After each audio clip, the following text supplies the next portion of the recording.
You got a special and a specific style of play with toughness, with your ability to literally do everything asked on the court.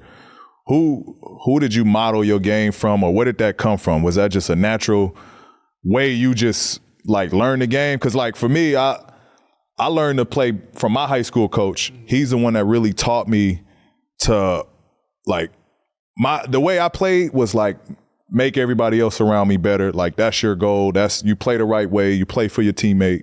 And that's kind of just how it was instilled in me. And I took that with me. Granted, I just been, blessed to be a good scorer and be elite at scoring. So I kind of, like my coach he'll make me run suicides for not shooting the ball. Mm-hmm. Like I was too passive and before I was a senior in high school, I was too passive. So he used to make me run. Just for not shooting that ball. Usually you run for shooting too much, taking bad shots. Yeah. He'll make me run for not shooting enough. Why you don't want to shoot? I was a passer, bro. I was always just trying to make the right play, like knowing the extra pass. Like I was that person. Extra pass, swing, like.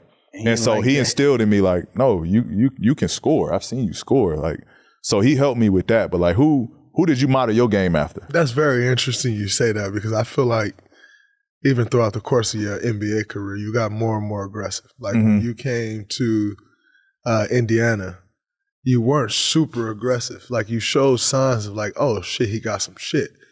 But you was doing everything else. Mm-hmm. And so I think that's very interesting to hear. You know what's crazy? Is I actually used to only want to score. Really? Like, this is interesting. Like I actually these are stories I like to hear. I didn't used to, like I was always a great help side defender. Mm-hmm.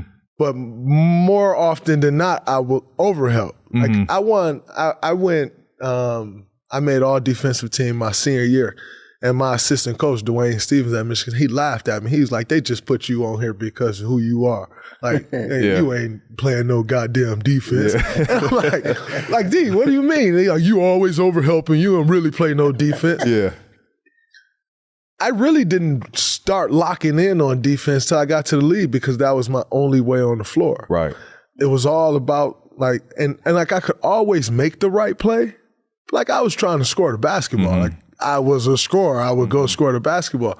My only way onto the court as a rookie was to defend. Like we needed a stop. I go in and get the stop. Mm-hmm. And so one thing that I learned about the NBA is you can never stop doing what you started doing. Exactly. You can expand, but you can't stop doing that thing. The moment you stop doing that thing, you're gone. Mm-hmm. And so then defense just became like, well, I gotta be great at that. Mm-hmm. And so I just wanted to get better at it. Making the right play. I'm out here with Steph and Clay and then KD and all of these guys. Like, that's adding value to me. Mm-hmm. I always would watch a bunch of different people though, because I never felt like I can look in the NBA and see like, that's the guy I'm gonna model my game after, right? Mm-hmm. So like, I used to score the ball. I used to do a lot of mid-posts. I used to watch Melo in the mid-post, all type of stuff, footwork. Mm-hmm. Melo's got the craziest footwork, some of the craziest footwork I've ever seen. Ever. And like, so I would watch Melo. I would watch a bunch of different guys and just try to pull stuff from their game, because in my mind, I'm like, well, all right, well, I do got a little mid-post work, but I ain't 6'9" and can get to the hole and explode like Melo, so I got to do something else. Or, I got something like this guy, so do a little bit of this. I would watch David West. I would watch Paul Millsap, because I'm like, all right, they're similar in size. Yep. Play the 4.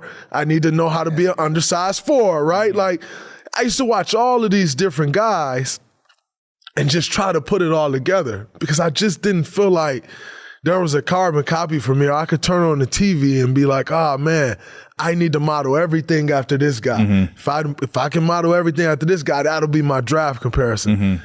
I just didn't have that. And so I just wanted to watch a bunch of different guys and put a bunch of stuff together, and hopefully that it would work. But I had great coaches growing up, starting with my uncle. My high school coaches were incredible. Coach Dawkins, Coach Bruce, Coach Jew.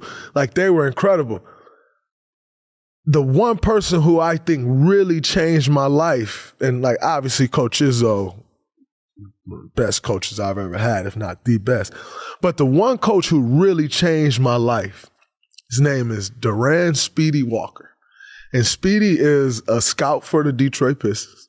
Okay. But where was he at before this? More importantly than being a scout for the Detroit Pistons, that's his day job. Speedy founded the family basketball team. And I went and played for the family my senior year, going into my senior year. And Speedy told me, he was like, man, you great, you good. I'm like, thanks, coach. Like, hell yeah, I'm feeling good about myself. He's like, but bro, you can't just be down here playing the 5, man. You guard size. Yeah. And Speedy started making me dribble the basketball more, which I already had the skills. I grew up dribbling, shooting the basketball more, driving the basketball more, not just posting up. And that opened my eyes to a totally different world, and is a huge part of the reason I am who I am, is because it showed me that I had to expand my game. Like Shaq was my favorite player growing up, so I'm going to the block thinking I'm about to move people like Shaq. He like, hey man, you ain't Shaq size. Like you shooting guard size, bro, so you gonna have to shoot the ball. Where's He always do Detroit. He always do this, like you gotta get yourself in shape, man, you too fat. Like, and he really changed my life because he changed my perspective on what I should be as a basketball player. Do you still see him today?